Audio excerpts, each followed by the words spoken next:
Alhamdulillahirabbil alamin wassalatu wassalamu ala sayyidil mursalin wa ala alihi wa sahbihi ajma'in. Allahumma salli ala nuril anwar wa sirril asrar wa sirril aghyar wa miftahina bi sayyidina wa maulana Muhammadin Muhtar wa alihi al-adhar wa ashabil akhyar adada ni'amillahi wa idda'atihi. Amma ba'd. Jamaah muslimin yang dirahmati Allah Subhanahu wa taala, kaum muslimin dan muslimat di mana saja berada yang dirahmati Allah.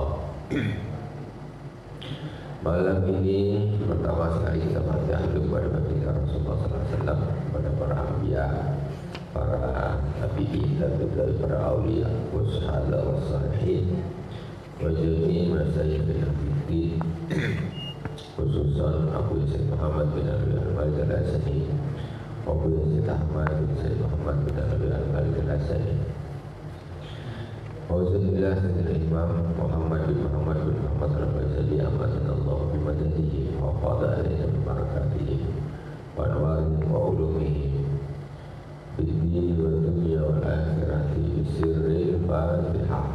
A'udzu billahi minasy syaithanir rajim. Bismillahirrahmanirrahim. Alhamdulillahi rabbil alamin. Ar-Rahmanir Rahim. Maliki yaumiddin. Iyyaka na'budu wa iyyaka nasta'in. Ihdinas siratal mustaqim.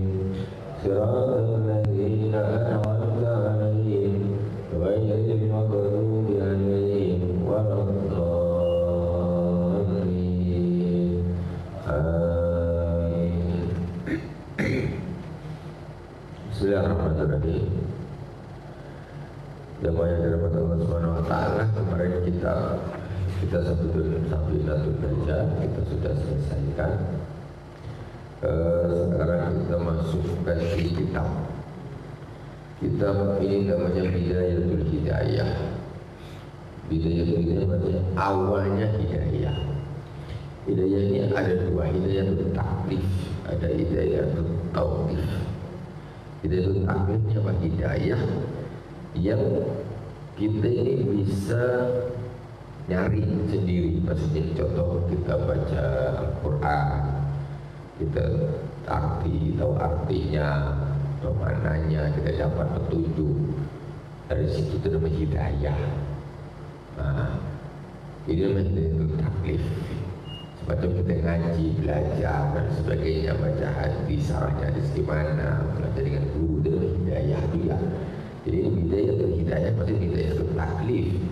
Jadi awal yang petunjuk awal yang harus diketahui, ya, untuk kita sampai kepada Allah Subhanahu wa taala.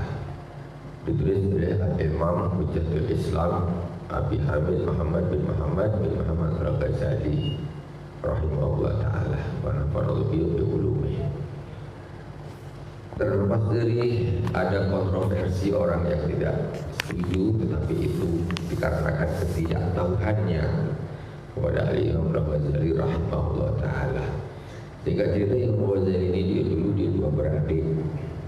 Dia ditinggal wafat oleh ayahnya. Satu lagi namanya Ahmad, dia namanya Muhammad. Jadi ketika bapaknya ini mau wafat, wasiat kepada adiknya, kepada pamannya, tolong anakku ini, aku punya sedikit peninggalan harta, tolong taruh di pesantren. Jadi abad beliau dengan kita tempatnya 1000 tahun. Ya, beliau ini tahun 500-an, 450-an tahun, berarti 1000 tahun yang lalu hidupnya. Jadi akhirnya sesuai dengan wasiat, tengok wasiatnya orang soleh. Anakku aku kalau mati taruh di pesantren. Ini apa ada duit, taruh. Dan dia belajar. Yalah akhirnya belajarlah Muhammad dan Ahmad di pesantren. Ketika belajar namanya pamannya ini orang tak punya juga. Akhirnya duit warisan itu karena dimakan terus lama-lama habis lah. Ketika dia habis, macam mana nih? Dia habis. Akhirnya Al-Imam Ghazali dan saudaranya ini hanya pindah ke satu pesantren, ke satu pondok. Di situ pondoknya gratis, tak ada apa, tidak ada biaya di situ. Jadi hanya ada ceritanya di sini awalnya. Tapi saya, ini ada. Nah, jadi akhirnya tinggallah dia di situ. Setelah tinggal lama belajar gratis. Akhirnya kemudian ketika dia belajar dengan ilmu itu, akhirnya Allah Subhanahu Wa Taala kasih dia hidayah, kasih dia petunjuk. Akhirnya dia bilang, setelah itu dia tidak lagi niatnya nak di situ nak makan gratis, tidak. Pokoknya niat lillahi ta'ala, aku nak belajar, nak mencari ilmu karena Allah Subhanahu Wa Taala, bukan nak karena makan gratis. Anak yatim, tak ada orang tua, di mana lagi nak tinggal, di situlah. Jadi akhirnya apa kata beliau? Kata-kata beliau ma'ruf, talabna ilma li ghairillah wa amala ilmu illa ayyakuna lillah. Jadi kata beliau, aku dulu mencari ilmu itu karena selain Allah. Selain Allah maksudnya apa ya? Tadi karena orang tua tak ada, duit tak ada, akhirnya pergilah ke pondok yang gratis. Jadi memang pondoknya dia nak biar gimana lagi, tak ada duit. Tapi kata beliau, fa'amal ilmu illa ayyakuna lillah. Tetapi ilmu itu yang dituntut memang aslinya juga begitu. Tapi ketika orang belajar, ilmu itu sendiri dia tidak mau dituntut kecuali karena Allah Subhanahu Wa Taala. Akhirnya apa? Hidayah turun, berkah ilmu tadi itu akhirnya berubah hati. Ya Allah, astagfirullahaladzim, kenapa aku nih? Kok belajar kok ini gitu. Jadi ilmu itu sendiri dia tidak mau dituntut kecuali karena Allah Subhanahu Wa Taala. Akhirnya berubah beliau. Lillahi ta'ala, enggak ada karena apa, enggak ada karena dunia sama sekali, enggak ada. Oke, beliau adalah seorang tokoh, orang yang alim, ya luar biasa ilmu, tetapi pada suatu ketika beliau kemudian apa namanya ini, semacam orang ini gini, di dalam ilmu tasawuf, di dalam ilmu hati ini, orang ini kalau suka terkenal itu sebenarnya tidak bagus. Tapi kalau ilmu dunia itu orang suka terkenal itu biasa. Tapi orang-orang yang terkenal, begitu masuk, itu tidak bagus. Bangga dengan ilmunya, bangga dengan itu, setan semua itu. Semuanya setan. Jadi Imam Ghazali itu pertama orangnya alim pandai. Jadi orang hebat sudah. Tapi akhirnya hidayah terus. Jadi aku istilahnya, aku ini kok suka betul jadi orang terkenal. Sombong, rasa alim, dia itu siapa? Kan setan semua itu. Setan itu alim, tapi dia sombong. Itu yang menyebabkan dia terlempar dari surga. Bukan setan itu tak alim, sangat alim setan itu. Tetapi kedekatan seseorang kepada Allah Subhanahu Wa Taala tidak hanya juga dengan ilmu, tapi juga dengan hati. Jadi akhirnya beliau merasa kayak gitu, kan disanjung orang, apa tuh. Akhirnya beliau uzlah. Uzlah ini dia menyendiri gitu. Menyendiri beribadah kayak Rasulullah SAW ketika Rasulullah menerima wahyu dulu beliau bertahan di Gua Hira, naik ke Gua Hira ibadah sendiri. Jadi seperti itu semua dari Allah Subhanahu Wa Taala. Ya kadang-kadang manusia ini kadang-kadang kalau pas jadi orang terkenal kan enak tuh, ngambang tuh ya, siapa tak kenal saya, hebat, itu pada setan semua itu. Tapi ketika tidak ada bimbingan itu dianggap hal yang biasa, ya kan? Dianggap yang biasa. Belagalah inilah, terkenallah ini segala macam. Padahal itu setan semuanya itu.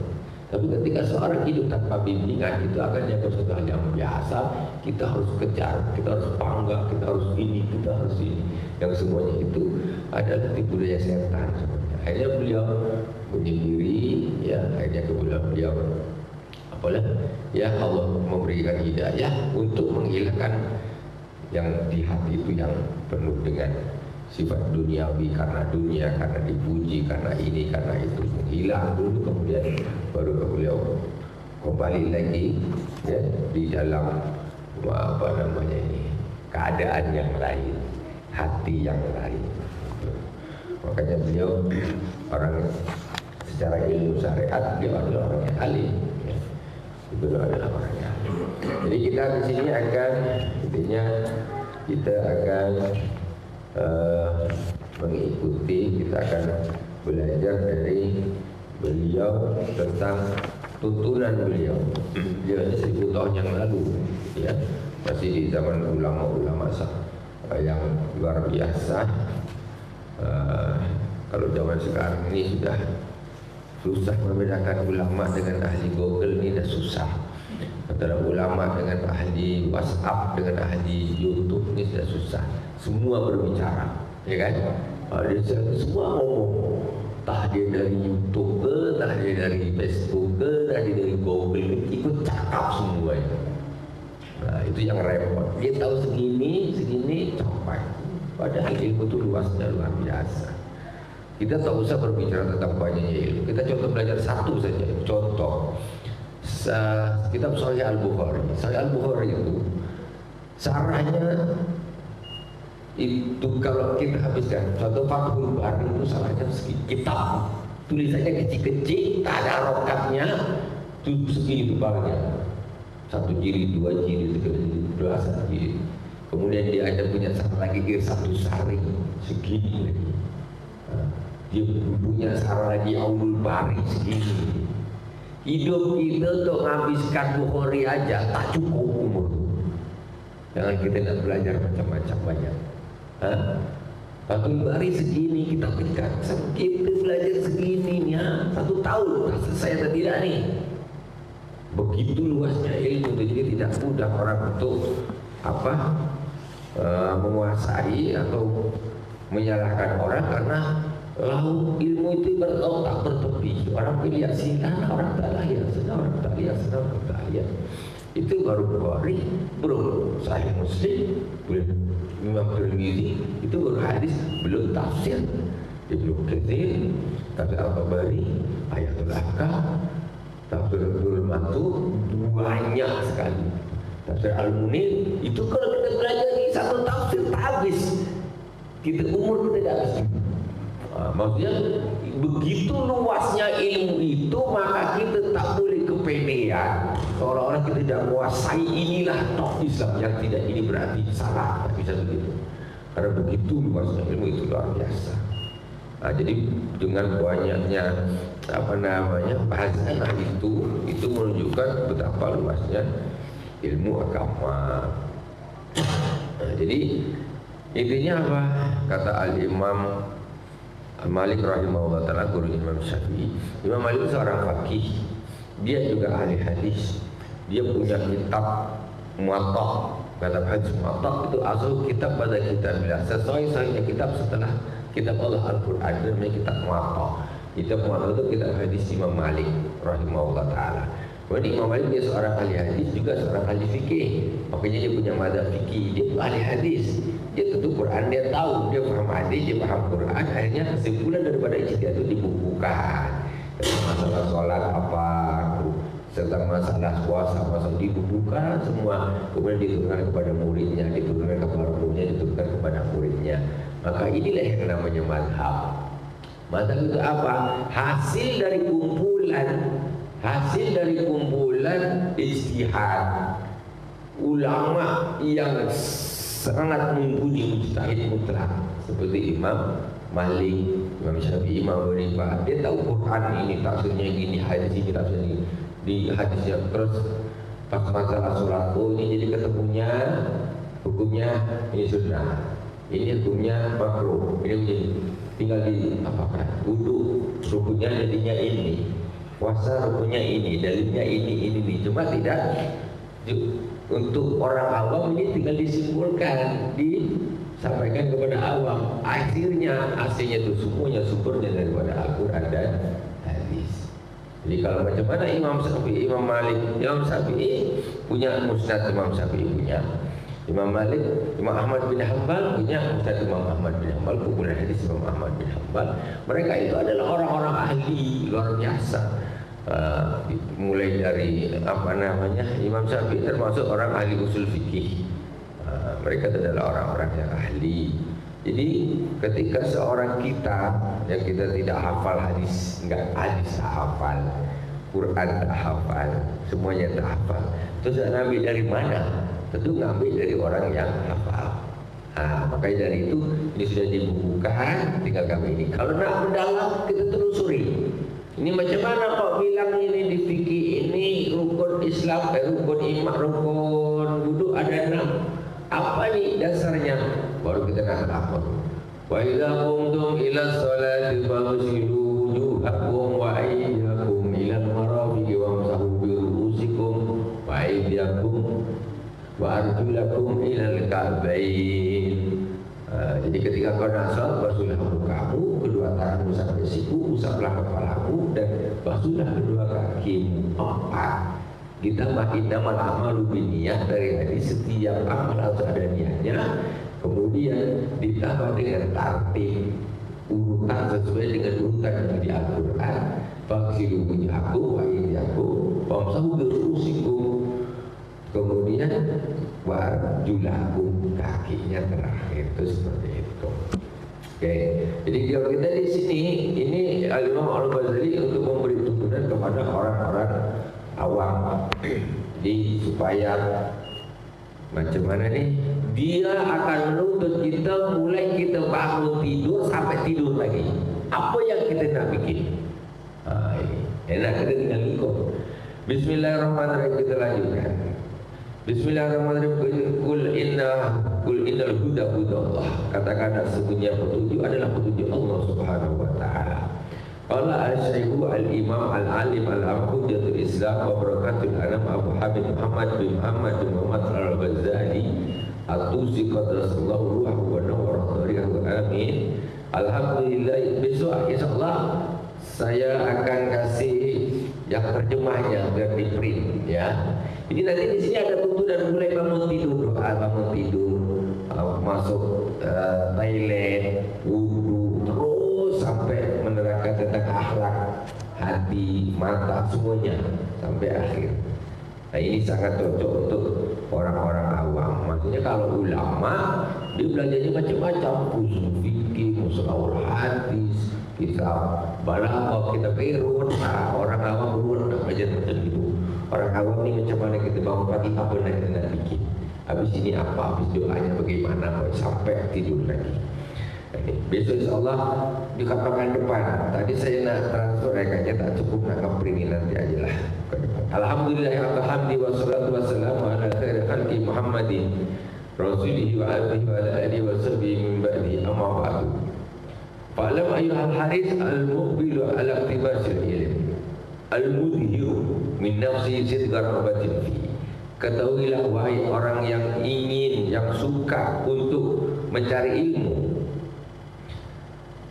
al-mudhiri min nafsi sidqa rabbati, yang menampakkan dirinya kebenaran kecintaannya, dia betul-betul nak menuntut ilmu. Wahai orang-orang yang betul-betul nak belajar, kata Imam Ghazali, wahai orang-orang yang betul-betul nak belajar. Karena ada orang nak belajar tapi tak betul-betul, ya kan? Kata Imam Ghazali, wahai orang-orang yang betul-betul nak belajar, jangan belajar tak betul-betul. Belajar yang betul aja kadang-kadang tengah jalan bisa tumbang, malas, ini godaan, apalagi yang tak lurus. Bahwa ta'atu si ilaihi, dan orang yang haus dengan ilmu, anaka in kunta taksidu bi talabil ilmi al-munafasata wal mubahata wa taqadduma alal aqran wastimala tabuhi nasi ilaik wa jamal khutamid dunya fa anta sa'id fi hadmi dinik. Tengok inilah orang soleh, wali daripada walinya Allah Subhanahu wa ta'ala. Kata beliau, kalau engkau berniat di dalam engkau mencari ilmu itu untuk berlomba-lomba, untuk berbangga-bangga, untuk agar engkau di depan daripada kawan-kawanmu, untuk berlomba di depan kawan tinggal, untuk lomba, untuk bangga-bangga, untuk ini. Wasdimalah tahu jinasi, jangan engkau belajar itu dengannya supaya orang itu mandang kau. belajar supaya orang memandang saya. Ya. Wajah mau ketahui dunia dan kalau pun ya belajar kok niatkan supaya kau nak mengumpulkan harta duniawi. Belajar tu lillah ta'ala. Nak belajar hadis, belajar tafsir, belajar fikih, belajar agama, itu wajib lillahi ta'ala. Tak boleh aku nanti supaya ini ketika dia besar supaya aku belajar ini nanti aku dapat duit ini. No, tidak ada. Karena belajar itu ibadah. Ada tak orang Allah niatin supaya aku habis ini dibayar? Ada tak? Ada. Solat Jumatan, nah dapat pergi Jumatan supaya habis ini aku nanti dibayar. Mana ada ibadah? Mana ada kayak gitu? Menuntut ilmu itu juga ibadah. Enggak boleh orang menuntut ilmu itu niatin supaya nanti dapat dunia. Tak boleh. Niat dulu pokoknya Allah Akbar, usulin pangkal, maka dia lillahi ta'ala, karena Allah. Belajar harus karena Allah, jangan karena aku biar aku nanti orang mandang aku. Salah. Macam orang pergi ke masjid Jumatan, dia niat dia apa? Biar orang tahu aku ni apa ni orang alim. Aku tiap hari aku pergi jemaah biar orang tahu kalau aku ini rajin ibadah. Betul dia tadi gitu. Nol ibadahnya. Jadi ibadah itu alhamdulillah kita. Ibadahnya seperti ini. Belajar pun ibadah. Maka belajar tidak boleh niatnya belok-belok, tak boleh. Karena dunia tidak boleh. Kata beliau, fa'adha sa'in bihadmi dini, kalau niatmu itu tadi nak bangga-bangga supaya orang mandang engkau, nak mengumpulkan harta dunia, ya, maka engkau sedang berjalan menghancurkan agamamu sendiri. Salah niat. Tengok orang ini kalau belajar salah niat, mesti hasilnya akan berbeda. Ini dia sombong, ini panas, sombong dia, nggak enak. Akhirnya jadi masalah. Intinya kok katanya pandai berilmu belajar, tapi kok sombongnya kelewatan. Setan lebih pintar lagi, lebih alim lagi. Kapan kita nak lebih alim dari setan? Maksudnya lebih alim itu maksudnya pandai, ya. Berkata ilmu itu saja ketika sombong habis. Apalagi manusia kita ya bisa. Itu berangkat dari apa? Salah niat dari pertama. Kalau niat dah salah sudah tak bisa. Makanya kalau peringatan pesantren sudah tak usah pikir nanti kau kalau di mondok kau besok nak makan apa? Tak usah pikir gitu. Maling aja dikasih makan sama Allah. Penjahat, pencuri, perampok, pembunuh, tukang mabuk itu dikasih rezeki sama Allah Subhanahu Wa Taala. Dia berapa?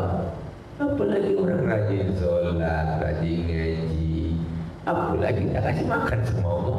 Itu namanya suhudon sama Allah Subhanahu Wa Taala. Suhudon sama Allah Subhanahu Wa Taala. Kita ni apa namanya harus suhudon sama Allah. Anna inna dzanni 'abdi, kata Allah. Aku ini tergantung persangkaan hambaku padaku. Kalau kau bilang Allah logik, ya persangkaan rezeki kau. Tapi nak makan apa nanti? Tak makan kan dong. Susah saja. Kau ini terlalu syukur sama Allah. Allah itu maha baik, ya kan? Pencuri, perampok, pemabuk aja Allah kasih rezeki. Apalagi koruptor, banyak lagi rezeki tapi haram. Lagi. Ini orang tukang suka tukang ngaji kok takut nak makan apa? Astagfirullahaladzim. Tengok cecak tu tak bisa terbang, katak tak bisa terbang, tapi makanannya terbang-terbang semua. Ya bang, tengok katak bisa terbang, tak bisa, tapi makanannya tu yang terbang-terbang semua. Bayangkan, itu lucunya. Ada lagi apa dia dekat tanah yang macam tu gelombang, macam apa namanya? Apa kata yang dia macam bikin celobang itu, nanti kalau ada hewan masuk ke rumah dia, itu apa namanya? Itu jadi cuma bikin rumah aja rezeki datang itu masih tebukur kata orang undur-undur tengok undur-undur tenaga tak ada, tanduk tak ada, cakar tak ada, cuma bikin rumah ni semua makan juga dia. Apalagi manusia. Nah, ini kita hanya harus husnuzon sama Allah SWT. Jadi tak boleh orang belajar itu niatnya karena dunia, tak boleh.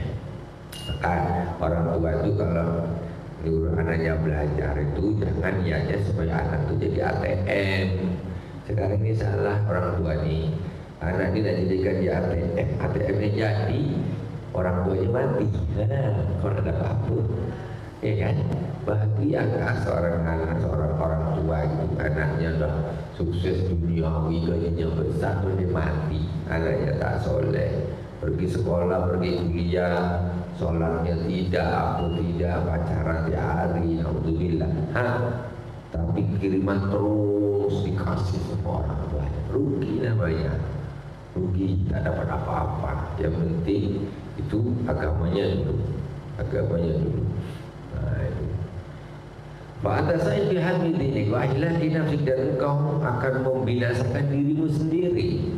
Ya, binasa. Karena segala sesuatu kalau tidak karena Allah itu nilainya menjadi nol dan dimurkai oleh Allah Subhanahu wa taala. Wa bayi akhiratik di dunia, dan engkau menjual akhiratmu dengan duniamu. Menjual akhiratmu dengan dunia. Orang belajar harus lillahi ta'ala, tak boleh karena apa dendam dengan kawan. Awas kau, aku nak belajar, aku kalahkan dia. Tengok, mohon maaf macam orang kalau dah gitu nanti sukanya debat, harus kalahkan dia. Habis debat teruslah. Nah, debat itu tak bagus, menjatuhkan orang.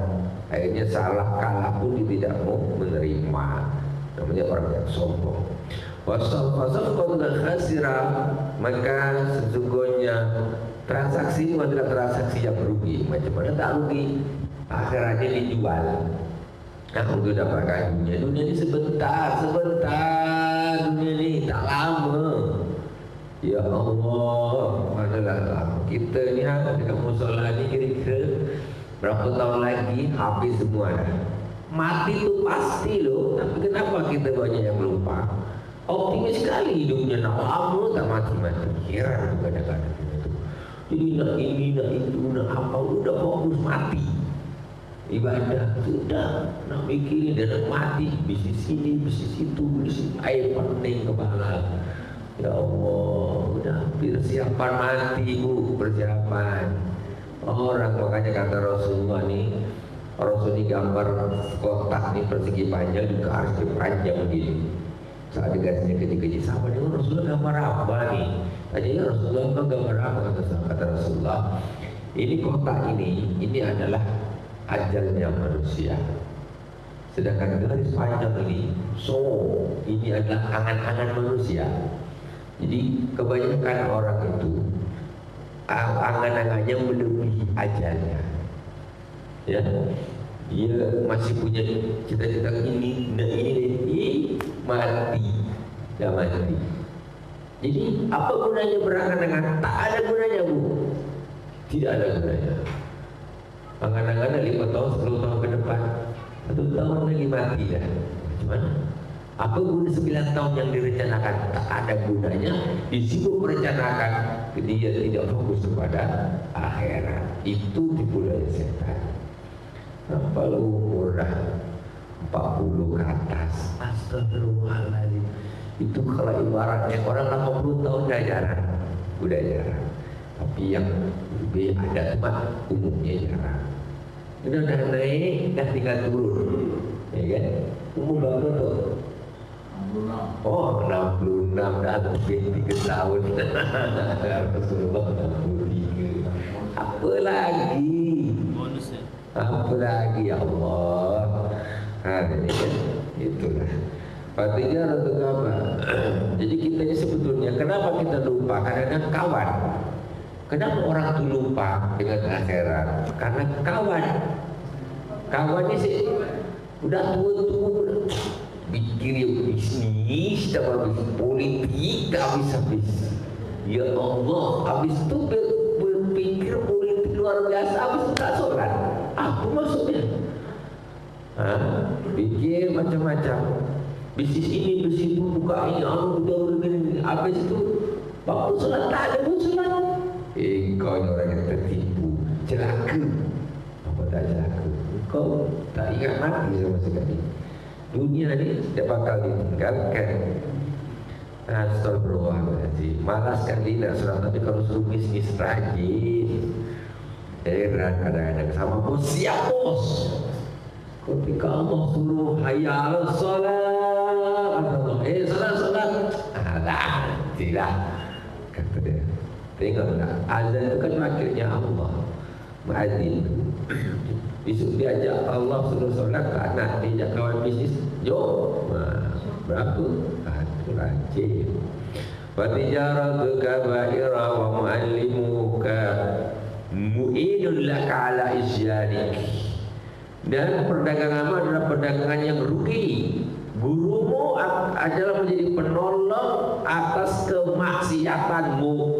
Ketika seorang murid dia belajarnya tak karena Allah, karena dunia, gurunya ngajarin ternyata niatnya tak betul, tidak karena Allah. Jadi seorang guru dia bantu dia bermaksiat kepada Allah Subhanahu wa taala. Kasihan. Wasarikun laka fi khusrani, dan menjadi sekutu bagimu di dalam kerugian. Jadi sama-sama rugi, ngajarkan orang yang bermaksiat pula kau tak rugi. Bahwa kabai saifin min qati tariq, maka guru itu seperti orang yang menjual pedang pada perampok penyamun.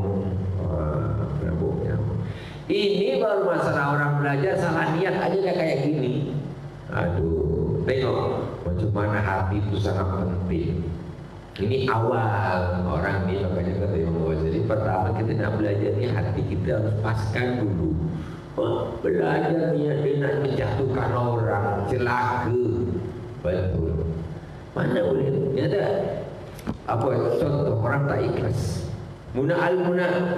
Al-munafasah untuk berlomba-lomba, bermubah. Jadi dia memang belajar poin-poinnya hanya untuk menjatuhkan orang. Itu setan semuanya. Nak bangga-bangga aku saja kalah ya. Kau tak tahu itu setan. Dia hanya belajar poin-poin itu aja. Lain dia tak tahu. Dia tak faham. Niatnya sudah keliru. Tipu daya setan. Wataqadu alal akram, dia ingin di depan. Dia biar dia menang.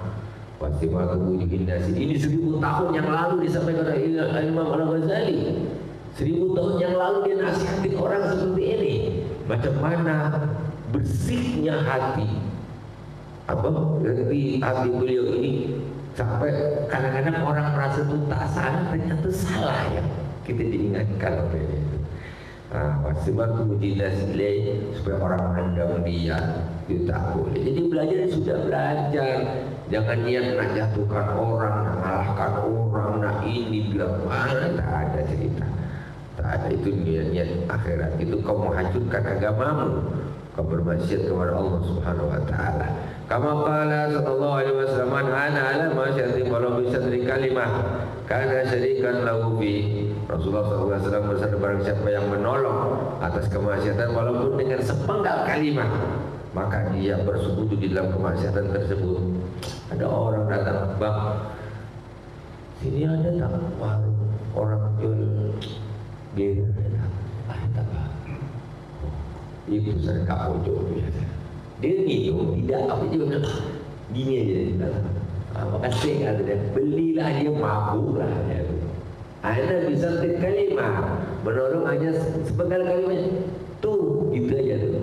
Ada tak bang warung sini jual bir? Ada. Tuh saja. Dia sarikanlah, dia menjadi bersekutu di dalam orang yang mabuk itu. Dan kita usah bantu. Saking ilmunya ditunjukkan katanya tak boleh tipu. Mana? Ada Tuhan sana sebelah sana. Saking jujurnya orang nak mabuk pun ditunjukkan. Jujur salah tempat namanya bu. Ya, orang nak mabuk. Macam orang nak bunuh ni, ada orang bawa perang. Rumah Pak Imam di mana? Apa Pak? Aku nanya, mana rumah dia? Itu Pak nomor 4 umpamanya. Tunjukkan. Katanya bohong, tak boleh. Aku tak tahu. Nah itu orang jujur salah tempat. Jadi jangan menolong di dalam orang bermaksiat. Jangan ditunjukkan seperti itu. Adalah. Wa in kana niyatuka wa musga fi ma bainaka wa bain Allah ta'ala min talabi ilmi al-hidayah duna mujarrad riwayah. Nah, ini niat menuntut ilmu yang betul itu apa sih sebetulnya?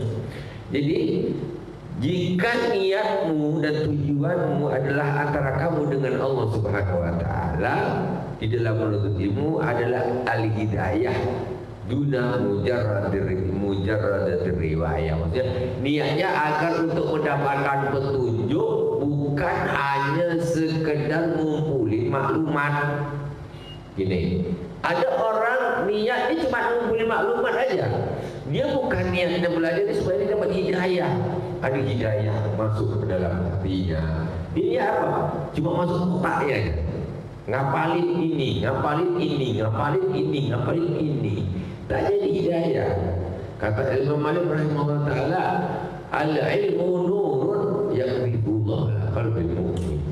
Ilmu itu adalah nur yang Allah lemparkan ke hatinya orang yang beriman. Jadi kalau ada cuma hafalan data aja tidak betul-betul hafal wajah Quran, tafsir, apa, tapi cuma di kepala aja nih, di kepala aja. Cuma hafal ilmu ini, hafal ilmu ini, hafal ini. Tapi cuma di kepala. Itu belum menjadi ilmu. Ilmu itu kalau sudah sampai ke dalam hati. Itu kenapa kalau kita masuk ke dalam hati? Niatnya salah dari pertama. Pertama memang niatnya mau dia nak habiskan orang memang. Aku paham hantam. Sudah niatnya sudah salah, dia tak akan masuk ke dalam hati. Jadi ketika dia berilmu, otaknya ini hanya menjadikan dia menjadi orang yang sombong. Kenapa? Niatnya memang dari pertama ada salah. Biar orang niru dia, biar dia menang, biar dia bisa mengalahkan orang, bisa menyalahkan orang dan sebagainya. Salah. Jadi orang menurut ilmu itu niatnya apa? Supaya dapat hidayah dari Allah Subhanahu wa taala. Mendekatkan kita hidup beragama supaya dekat dengan Allah. Menuntut ilmu itu adalah salah satu cara orang, bukan cara terpenting orang untuk mendekatkan diri kepada Allah Subhanahu wa taala. Bukan sholat. Sholat tanpa ilmu tak sah. Makanya kata Rasulullah, man salaka tariqan yaltamisu fihi ilman sahalallahu lahu tariqan ilal jannah. Barang siapa yang menapaki jalan menuntut ilmu, Allah mudahkan baginya jalan menuju surga. Orang kalau mau masuk surga wajib pakai ilmu, tidak bisa tidak. Semuanya, mau sholat, mau puasa, mau haji, mau zakat, mau apa, semuanya pakai ilmu. Karena orang dipikir infak itu senang, ngasih duit aja senang, tak pakai ilmu kan? Ilmu ada ilmu riak di situ, ilmu macam mana dia nyari duit yang halal itu macam mana, niatnya waktu ngasih macam mana, itu termasuk ilmu. Semuanya masuk ilmu. Sholat juga gitu, bukan rukuk sujud aja, ya semuanya ada ilmunya, bacaannya, mengetahui arti dan lain sebagainya, semuanya pakai ilmu. Nah, jadi niatnya orang belajar itu supaya mendapatkan hidayah, bukan hanya sekedar riwayat saja, mengumpulkan data saja, tidak. Fa'abzir fa'inal malaikata tamsudu laka ajniyataha idza masaita wa ahita al bahri tastaghfiru laka idza sa'ita, maka berbahagialah karena sesungguhnya para malaikat akan membentangkan sayapnya ketika engkau berjalan. Orang yang belajar betul-betul niatnya karena Allah Subhanahu wa taala, mencari hidayah, bukan hanya sekedar mengumpulkan data saja, itu malaikat akan selalu mendampingi mereka. Itu hadis Rasulullah ini aslinya. Jadi hadis Rasulullah, wahidan al-bahri tastaghfiru laka ila sa'ita, dan ikan-ikan di laut. Hitan itu ikan yang besar-besar, ikan paus pun, ikan paus itu dan yang kecil sampai ikan bilis sampai ikan apa, itu semuanya beristighfar untuk orang yang menuntut ilmu yang niatnya betul karena Allah Subhanahu. Jadinya lain, tetap lain jadinya. Nah, tetap lain.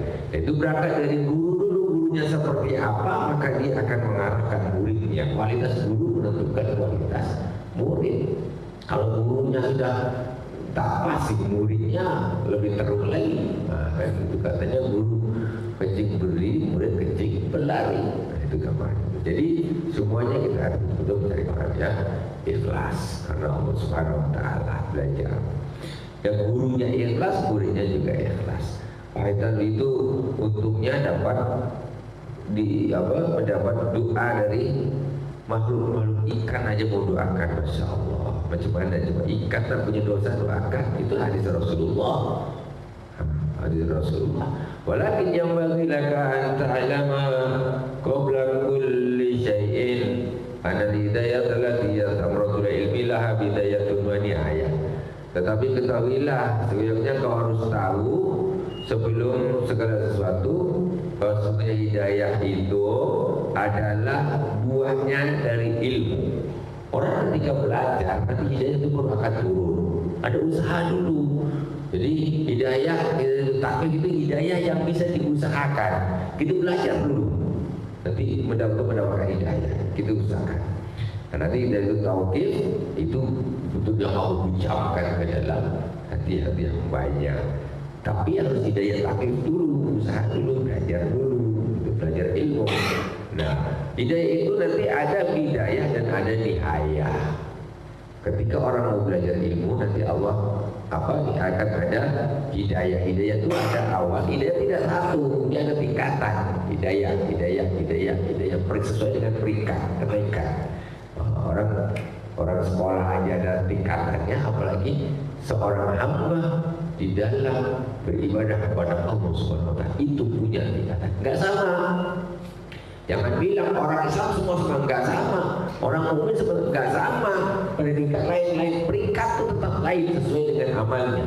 Itu ada para nabi, mukarrabi, ya, para aulia, para siddiqin, ya, terus para ulama, terus para wali dan sebagainya. Itu sesuai sampai awam, sampai fajir, sampai fasik, sampai kafir.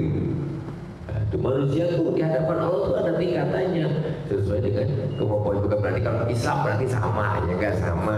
Tengok ibadahnya yang sini, soalnya bolong-bolong, yang sini rajin sholat masa sama. Itu urusan orang awamnya sudah beda. Apalagi nanti orang yang hatinya bagus, sama sholatnya sama rajin. Yang ini punya sifat sombong, yang ini tidak, tentu berbeda derajatnya di hadapan Allah Subhanahu wa Ta'ala. Enggak sama. Orang mukmin, oke, mukmin, tapi derajatnya masing-masing. Orang muslim, tapi derajatnya masing-masing. Jadi bidayah itu ada bidayah, ada nihayah, ada awal hidayah, ada akhir hidayah nanti ada. Wa zahirun wa batin, ada hidayah zahir, ada hidayah batin. Hidayah zahir ada, hidayah batin ada. Hidayah zahir yang nampak, ya, berdampak. Ngapalah kau tidak sholat? Kenapa kau tinggalkan sholat? Itu di sementara. Ini zahir kan? Hidayah batin itu tahu aja, ya Allah, dengan orang masjid. Ya Allah, aku ini kenapa jadi orang itu musuh aku? Hidayah batin ya. Itu namanya. Tapi itu semuanya kalau yang secara ininya kita harus belajar dulu. Jadi nanti itu secara usaha kita harus ada dulu. Wa wadhan nafatin wala wusula ila nihayatiha illa ba'da ikami bidayah. Maka orang tidak akan sampai kepada peringkat terakhir kecuali dia sudah memantapkan peringkat pertamanya. Di awalnya dia harus baguskan dulu. Awalnya baguskan dulu amaliyahnya nih. Baru orang nanti tidak bagus paket, baru dia naik ke atas.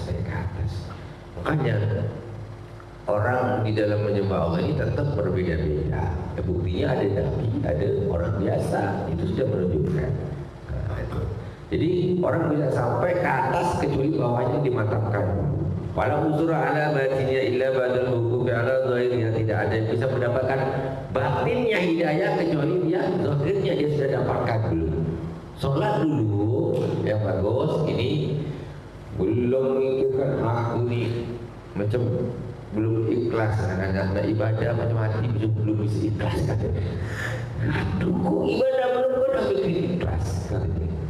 Aku ni nak pakai hatiku belum baik lah nak pakai jilbab katanya. Lah sudah salah, pakai dulu, sholat dulu, ikhlas nanti nyusul. Zahirnya lakukan dulu. Ini tidak nak batin aku ni, aku masih busuk, aku nak pakai jilbab malu. Tak apalah, pakai baguskan luar dulu, nanti dalamnya akan mengikuti. Walau surah ala batini illa batil hurufi ala ghariya waha ana musyirun alaika bi bidayat hidayah ditujarriba biha nafsak. Dan aku akan menunjukkan kepadamu awalnya hidayah. Jadi Masya Allah, ini betul-betul Al-Imam Al-Ghazali ini dia akan menuntut kita betul-betul dari awal ini dibaguskan betul. Dibaguskan supaya apa nanti bisa orang bisa naik. Kalau tak orang di jalan di tempat, ketika orang di awalnya nomor satu saja tadi dari pertama niat dah tak bagus, kayak apa ibadah jalan di tempat ya. Jalan di tempat ada aja masalah dulu. Jadi benar mereka orang watahina biha qalba wa sadaqta. Jadi insyaallah kita akan lanjutkan di pertemuan yang akan datang. Jadi bagaimana tuntunan Al-Imam Al-Ghazali rahimahullah taala, kita akan sama-sama belajar. Subhanallah wa bihamdihi asyhadu an la ilaha illa anta astaghfiruka wa atubu ilaik. Wa sallallahu alaihi wasallam Muhammadin wa ala alihi wasallam. Walhamdulillahirabbil alamin. Wassalamualaikum warahmatullahi wabarakatuh.